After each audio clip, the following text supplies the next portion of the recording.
নমস্কার বন্ধুরা, জেসিস kitchen and বেকিংয়ের তরফ থেকে সকল দর্শক বন্ধুদের স্বাগত জানিয়ে শুরু করছি আজকের রেসিপি নারকোল দিয়ে নিরামিষ চাল কুমড়োর ঘন্ট। এই চাল কুমড়ো রেসিপিটাই একদম কোনো মশলা লাগে না, কিন্তু এটা রুটি দিয়ে খেতে বা শুকনো ভাতে খেতে খুবই ভালো লাগে। নিরামিষ দিনে এটা করলে না, এটা দিয়েই রুটি বা ভাত খাওয়া হয়ে যায়। নিরামিষ চাল কুমড়োর রেসিপিটা করবার জন্য আমি এখানে একটা গোটা চাল কুমড়ো নিয়েছি, সেটাকে এভাবে টুকরো টুকরো করে কেটে ভালো করে ধুয়ে নিয়েছি। আর নিয়েছি আধমালা নারকোল, সেটাকে এভাবে কুড়ে নিয়েছি। রান্নাটা শুরু করবার জন্য আমি কড়ার মধ্যে 1.5 চামচ সর্ষের তেল দিয়ে দিচ্ছি। তেলটা গরম হয়ে গেছে, এর মধ্যে দিয়ে দিচ্ছি 1/2 চামচ সাদা জিরে।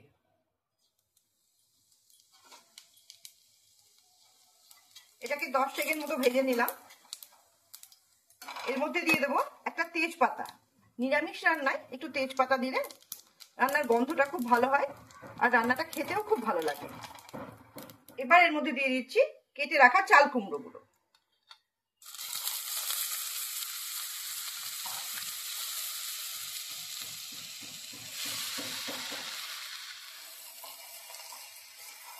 এবার চাল কুমড়োগুলোকে আমি ভালো করে তেলের মধ্যে মিশিয়ে নিচ্ছি সাদা জিরের সঙ্গে।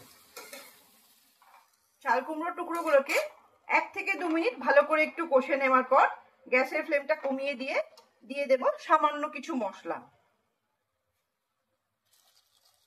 এখানে দিচ্ছি আমি ছোট চামচের 1 চামচ জিরে গুঁড়ো, আর দিচ্ছি 1/2 চামচ মতো ঝাল লঙ্কার গুঁড়ো। এই চাল কুমড়োয় আমি কোনো হলুদ ব্যবহার করব না, কেননা আমি যেহেতু ওখানে নারকোল কোড়া দিয়ে করব, সেই জন্য এটা সাদা সাদাই থাকবে। আর দেব একটা কাঁচা লঙ্কা, এটাকে আমি চিড়ে নিয়েছি। এবার এই মশলাগুলো দিয়ে চাল কুমড়োটাকে ভালো করে কষে নেব। সমস্ত মশলাগুলো দিয়ে চাল কুমড়োটাকে আমি ভালো করে আরো 2 মিনিট মতো ভালো করে কষিয়ে নেব। এই সময় গ্যাসের ফ্লেমটা আমি বাড়িয়ে দিচ্ছি, হাই করে দিচ্ছি। মিনিট 2 মতো ভালো করে কষিয়ে নেওয়ার পর আমি এর মধ্যে দিয়ে দেবো নুন মিষ্টি। এই সময় গ্যাসের ফ্লেমটা আমি মিডিয়ামে রেখে দিলাম। এর মধ্যে দেব 1/2 চামচ নুন আর 1/2 চামচ চিনি, কেননা এর মধ্যে বেশি নুন বা চিনি দিচ্ছি না, কেননা চাল কুমড়োর নিজের একটা স্বাদ আছে। আর হচ্ছে যেহেতু আমি এর মধ্যে নারকোল কোড়া দেব, আর নারকোল কোড়াটা মিষ্টি মিষ্টি হয়, আর চাল কুমড়োটা মিষ্টি মিষ্টি খেতেই ভালো লাগে। বেশি মিষ্টি দিলে আবার খেতে ভালো লাগবে না।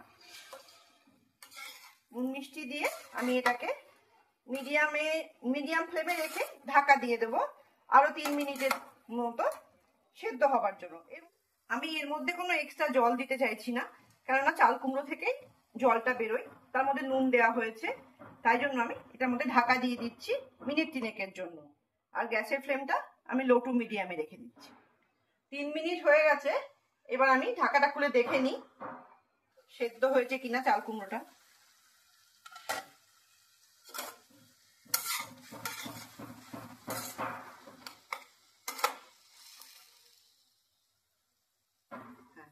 চাল কুমড়োটা সেদ্ধ হয়ে গেছে। এবার আমি এর মধ্যে কুড়ে রাখা নারকোলটা দিয়ে দিচ্ছি। নারকোল কোড়াটা দেওয়ার পর এবার গ্যাসের ফ্লেমটা বাড়িয়ে দিচ্ছি, কেননা এটা এবার শুধু শুকনো শুকনো করতে হবে।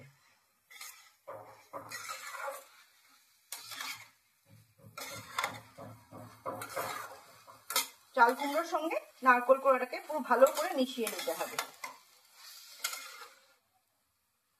সমস্ত চাল কুমড়োর সঙ্গে নারকোল কোড়াটা ভালো করে মেশানো হয়ে গেছে। রেসিপিটা ভালো লাগলে একটা লাইক দিয়ে দেবেন, চাইলে শেয়ারও করতে পারেন। আর যদি আমার চ্যানেলে নতুন বন্ধু হয়ে থাকেন, তাহলে আমার চ্যানেলটা সাবস্ক্রাইব করার জন্য অনুরোধ রইল। ভালো থাকবেন, সুস্থ থাকবেন, আনন্দে থাকবেন। নমস্কার।